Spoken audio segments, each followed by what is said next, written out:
Hi everyone. Hello. So this session is about kind of an introduction to Composer for Drupal. I'm going to try to keep it short. There's a lot of information, so I try to focus on the one that are really important to understand Composer for Drupal. About myself, so my name is Luc. I'm doing Drupal and open source freelance. I'm from France and I live in the Philippines since 4 years. I've been doing Drupal development since 2010 and this is my website, Bezier.com, if you want to have a look. I'm also the organizer of DrupalCamp Cebu in the Philippines since 2014. I worked with companies and using Drupal, such as the BBC on the cooking website, the UK government, Ben & Jerry's, if you know ice cream. That's usually the ice cream you buy when you get depressed. So I worked for them, the European Commission as well. So different industries, always using Drupal. So Drupal is not a one industry tool, you can apply it to any kind of website you want. とりあえず自己紹介ぐらいは翻訳します。その後まとめを最後にしますけれども、こちらはルーク・ベゼイさん、Drupal とオープンソースのフリーランスでやってフランスの出身です。それもご存知見る通りですけれども、2010年からは Drupal のデベロップメントをやってて、2014年からは DrupalCamp フィリピンの幹事になってます。管理になってます。客さんの中では BBC ワールドワイド、それはイギリスの、放送局、あとイギリスの政府関係とベン・ジェリーズ・アイスとユーロピアン・コミッション、それはヨーロッパの政府みたいな感じです。じゃあ握手しましょう。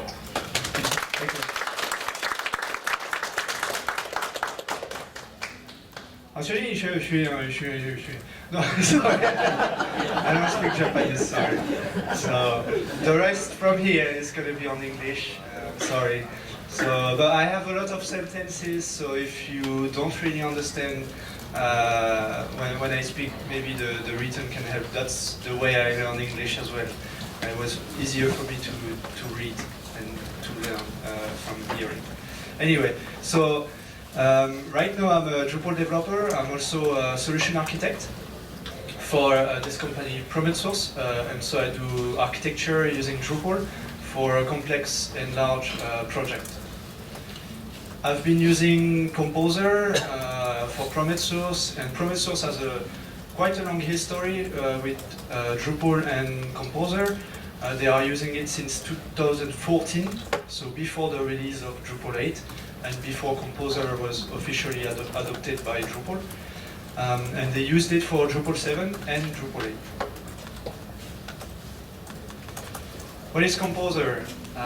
Composer is a dependency manager for PHP. So it applies only to PHP code, and it helps you declare your libraries, update, install, and it does it for you. How much does it cost? Composer is free, it's open source, and it's not specific to Drupal. There's other projects, other open source projects using Composer. It's really famous for Symfony. If you know Symfony, it's another open source PHP project. And it was created by those two guys, Niels and Jordi, in 2012. The logo, it's funny to notice that the logo is not actually a composer, it's a conductor. So this is the issue on GitHub by Dave Reed, he's a Drupal developer as well. So, you know, it's just, you know, more common to see a conductor than actually a composer. Why you should use Composer, which is the main reason, you know, why. You don't have to. You can still do Drupal 8, you can do Drupal 7 without Composer, but you can do it better with the tool. By using Composer, you will never miss a dependency again. So it manages all your PHP dependency. Once again, this is only for PHP. It doesn't manage your dependency for JavaScript, for example. you're going to have a better view of your project requirements, a smaller amount of data on your Git repository, and it makes maintenance and updates much easier. On Drupal 8, Drupal 8 officially adopted Composer as the dependency manager. So that means, for example, every contributed module that you would download on Drupal, and that module has a dependency to another library in PHP, they would have to use Composer to make you download that extra library outside of Drupal.org. So even if you don't want to use Composer, there's some cases where you have a dependency outside of Drupal.org, and in that case you would have to use Composer anyway with Drupal 8. So the way you use Composer is on the terminal. This is a command line tool. So the two main commands you have to remember, they are not that complicated. It's Composer install. Composer install then loads the dependencies of your project. So it reads a couple of files that I'm going to explain later. It just reads those files, check what are the dependencies, download them for you, and place them properly inside of your project. This is Composer install. Composer update is going to read the same files, then compare what is the current version installed, and does it need to download the new one. It basically updates. I'm mentioning here the composer.json. I'm going to detail after what is it. There's two other commands that you can use. Composer require, so that adds a new dependency to your project. And Composer remove. This is to remove a dependency. As simple as this. If you want some debugging, if you want extra output when you execute the command, you can use -vvv. That's the verbose mode for Composer. So it works with all those commands that I was talking about. You can do Composer install -vvv verbose, Composer update -vvv, same principle. So it's the verbose mode. You get a lot of output. About the files, Composer files, there's two files you need to remember. Composer.json. This is the list of dependencies. This is what Composer is reading to know exactly what it needs to download. It's the small file of the two. The bigger one is called composer.log. Composer actually check the composer.log to check which version is actually used by your project. So in composer.json you would have dependency to Drupal core. But the version is not inside of composer.json. The version of Drupal core that you are using is inside of composer.log. This is an example of composer.json. So you would see, for example, that here we are using Drupal core, and we are using version 8.0. The tilde before 8.0 means that it's from Drupal 8.0 up to the last version of Drupal 8. So this line in composer.json, as long as you use Drupal 8 core version 8, it's not going to change. Same for a Drush, same for a console. You can see that the field group, for example, we are using here alpha version. So it would use alpha 1, alpha 2, alpha 3 of that version 8.1. So that's the composer.json. No specific version, only ranges. You can also put a fixed version if you wish, but this is not the goal of this file. So that's what I was saying. Drupal core, so if you use tilde 8.0, it would be anything between 8.0 and below 9. The composer.log, so the bigger file, is actually the exact version of your module or of your dependencies in general. So this is what you have inside, and version 8.1.10, this is the very specific version that we want to use. So that really helps you, without having this on Git, so my dependency is not on Git. But because I have this file, I make sure that everyone who works on the project has the same version as mine.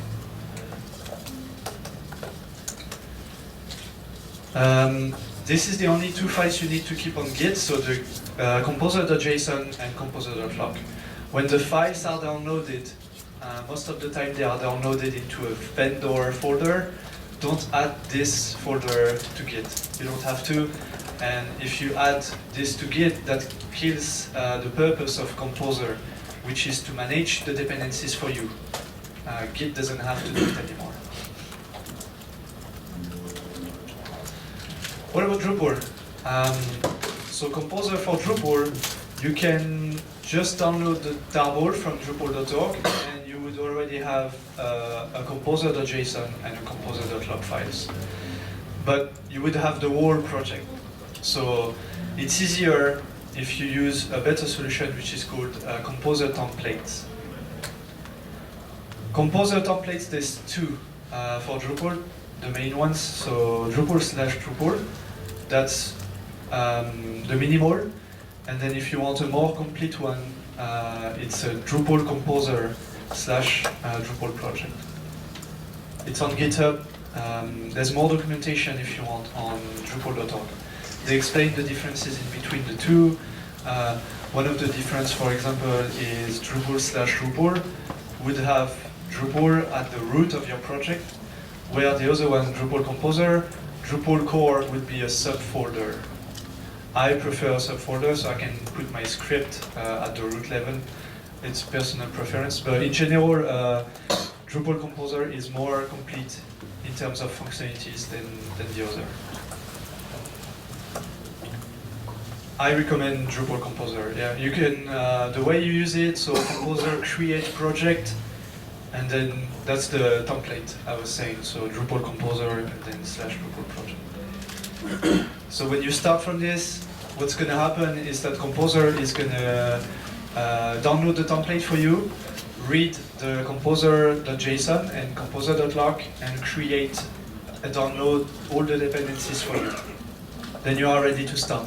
It's basically downloading a new Drupal core. It's pretty smart. So by using a template, you make Composer more efficient for Drupal. That way, core would go inside of the core folder. That's what you want. Contributed module would go inside of module/contrib. That's what you want as well. And your, that's a little misspelling, but it should be contrib theme. The theme would be placed at the right spot as well on your project. By default, if you don't use a template, it would go to the folder called vendor. Everything would go to vendor, and it would be your job to make a symlink for each of those into the right direction for Drupal to know about it. So by using a template, it's much better for you, and you don't have to do all the symlink stuff.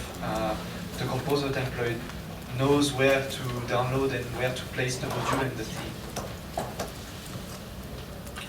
This is the difference. So if you, on the left side, we are not using a Composer template. So you can see that we have a folder called core.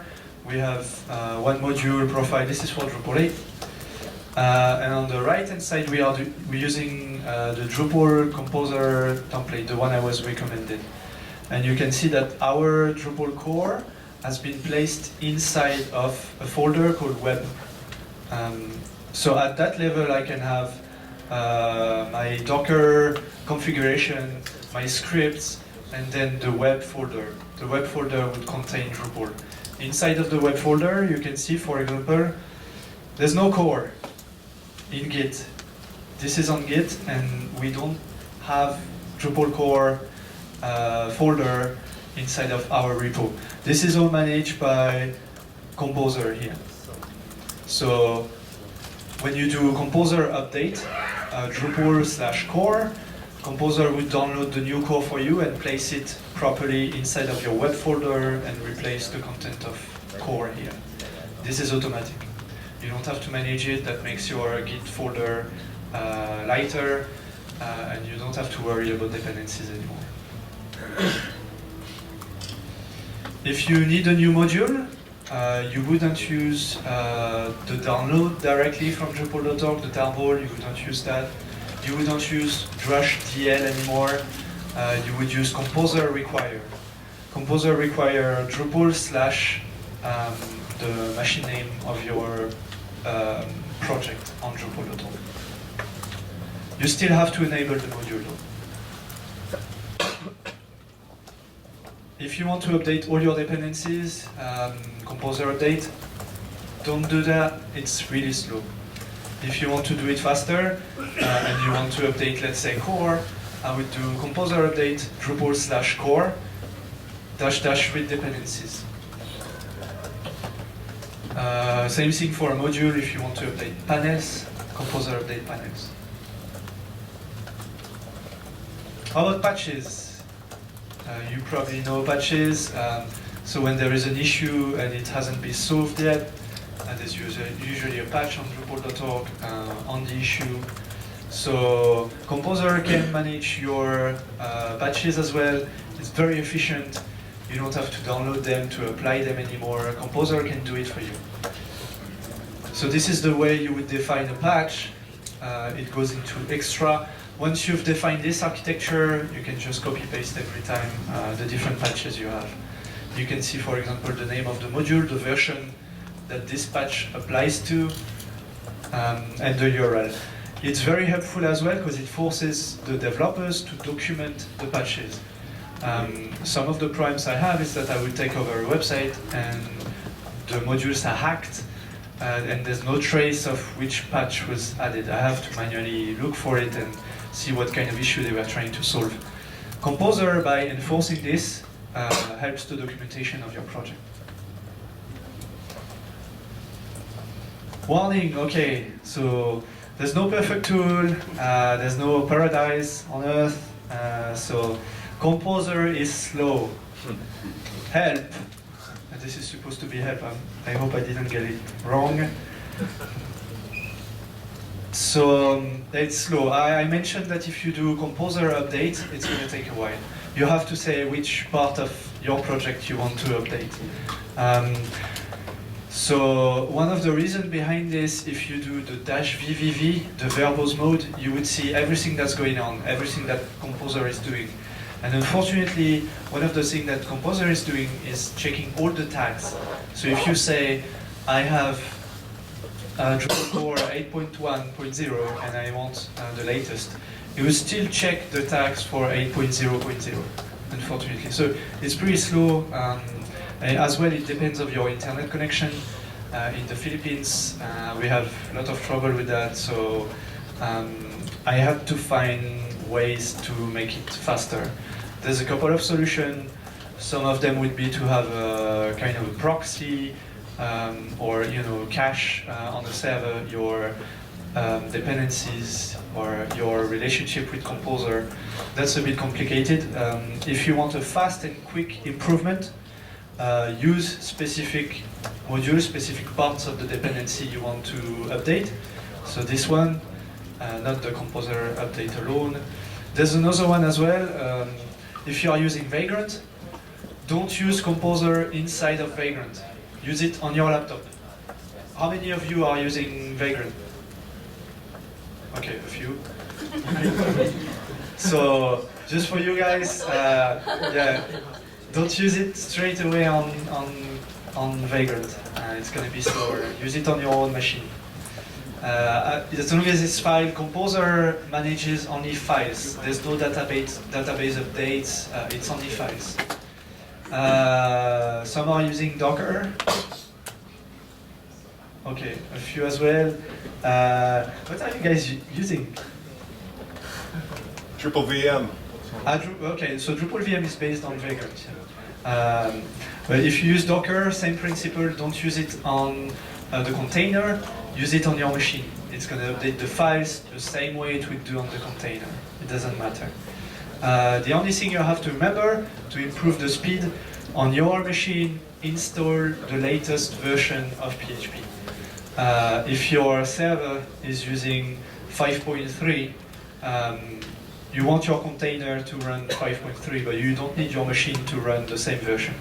So on your version you would install PHP 7, and then if the server is using 5.3, then your container or your Drupal VM or your Vagrant would use the same as the server, but not your computer. So that's a good way to have an improvement of speed. One thing as well you want to check is if your project is using some PaaS, so platform as a service, such as Acquia or Pantheon or Platform.sh. Not all of them support Composer. So you may have some surprises the day you want to go live and you're like, oh my god, my script doesn't work at all, I have nothing in Git, how am I going to do that? So check first the documentation. There's two solutions. If your hosting company, your deployment system doesn't support Composer, you may want to have a separate server with continuous integration that would do an archive and then rsync to the server directly. That way you keep your Git clean. You have to trust your system very hard. The other solution is to switch paths. I know that some of them support, some of them don't. And you can also try to email the same marketing and see if they are in the next few months ready to implement. Drupal is going for Composer, so one day or another they will have to adopt this standard. If they don't, then they would have to provide documentation or steps how to solve the issue. So check the documentation. I did a blog article, if you want to check it out. There's a bit more information about it. And part of this presentation is already available on SlideShare. So you can find the links and you can click on them, which is easier than writing down all the URLs. If you want to know more about Composer, there's a great article by Matt Gleiman. And some links, the one I was suggesting, the template, Drupal Composer. If you want to test it, this is another project I'm working on called Espresso PHP. It's a Docker for PHP platform. It's very simple, so I know that some are not using either Vagrant and you are not using Docker. I recommend you to start having a look at those technology. This is the proper way to replicate what's on your server, on your machine. So if I'm on Mac, it doesn't matter anymore. I develop exactly the same way, and I'm sure that my code that runs on my machine works on Linux if the server is on Linux. Same with Windows, you know. So it makes a lot of sense to start using Vagrant or start using Docker. If you want to have a look with Docker and you want to try Composer with it, you can use my open source project, Espresso PHP. It supports Nginx and PHP 7 and 5. And I'll be doing an update soon to support Apache. It's very simple, very understandable. I'm not trying to sell any service behind, so it uses only the original images and the official images from Docker. And this works for any project that you would have in PHP. So if you want to try Composer with Drupal, you can use that. If you want to do Magento, you can use that as well. If you want to do some WordPress, you can use the same. And for every project that you would have, you don't have to download the files again, because they are the same all over. It's just PHP. Yeah, man, that's it. Arigato.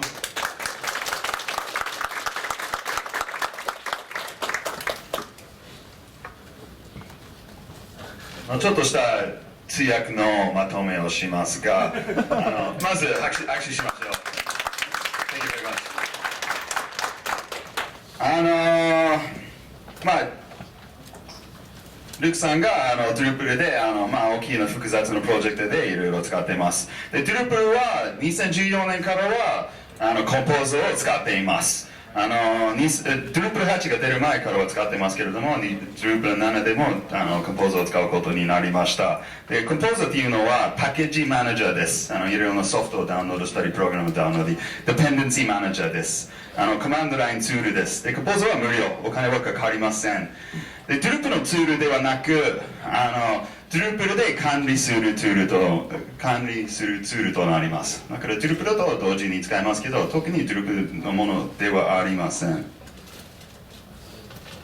すみません、パスワードかかってきました。Drupal は Symfony とよく使いますので、Drupal 8はもう Symfony のベースですので、同時に使います。コンポーザーは2012年に作成されました。で、なぜコンポーザーを使うというのは、デペンデンシーのモジュールとかは忘れはもうしない。そのプロジェクトに入っているから忘れることになりません。メンテナンスが簡単となります。コンポーザーで Drupal のモジュールとコードを管理することができる。プラス第三者、サードパーティーのライブラリを管理することができます。で、コンポーザーを使うと、チームのみんなが同じコードベースを使うことを確認することができます。それぞれみんながログインして、コンポーザーアップデートすると、そのデペンデンシーのモジュールすべてダウンロードすることになりますから、Git と同じように管理となります。で、そのコンポーザーを使っているときに、そのコンポーザーファイルのみを Git に保存します。他のファイルはGit に保存しません。で、なぜかというと、Git でコンポーザーのファイルをアップデートして、コンポーザーアップデートをすると、その Drupal のファイルをすべてダウンロードすることになります。以上です。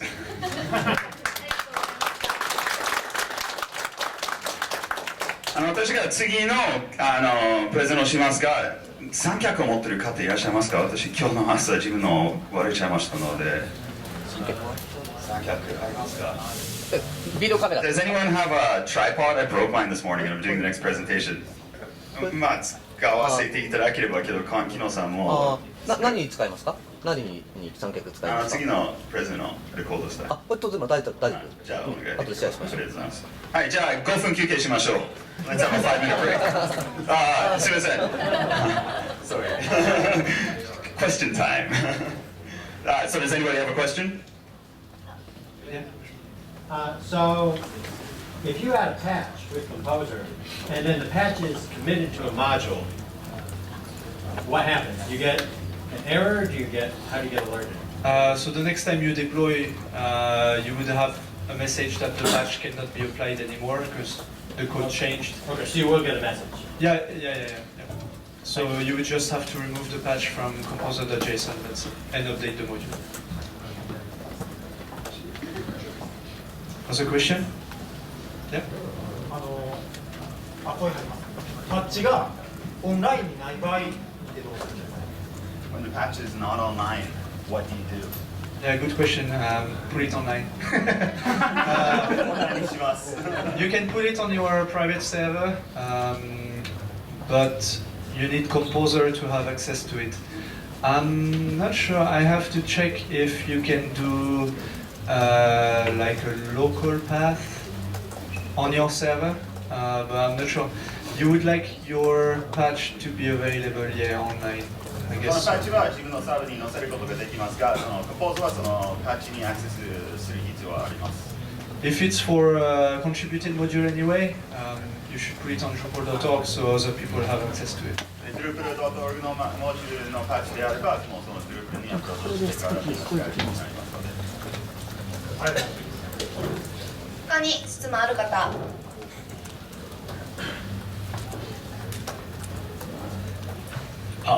I have a question about composer throw problem. Do you know Pretissimo composer plugin? Pretissimo? Pretissimo. Mr. Hiraku, PHP Japanese developer, developed composer parallel install plugin, Pretissimo. It's to use Pretissimo about 10 times faster to install update with composer package. Okay, yeah, I'm not sure I know this one. Prestissimo. How does it work? Is it?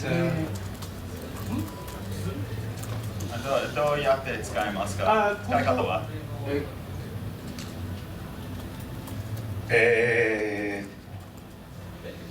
To install Pretissimo, you need to composer command.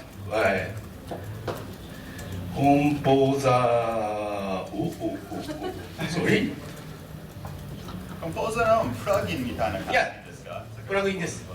Plugin. Okay.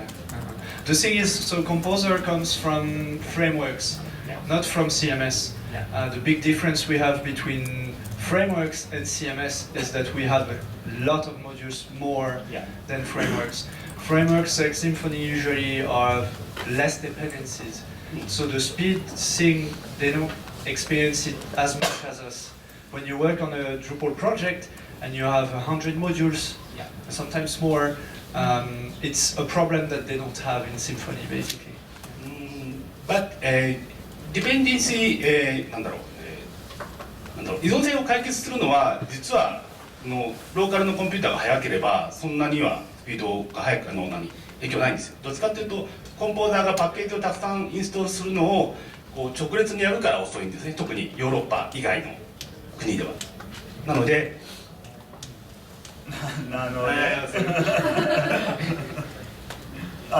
そう。どうぞ。なのでどうか。なのでパッケージのインストールをパラレルでやるだけで全然速くなる。それでできるっていう。So maybe the composer is usually like it organizes dependencies, grabbing one and then the next one, and then the next one, but this Parallels. does it in parallel. So. Yeah, in Composer, if you keep the normal Composer, it does one by one. And there's one way you can speed it up is if you really fix the version in your composer.json, but once again it kills it a bit. So that's probably a very interesting plugin. Thank you. ありがとうございました。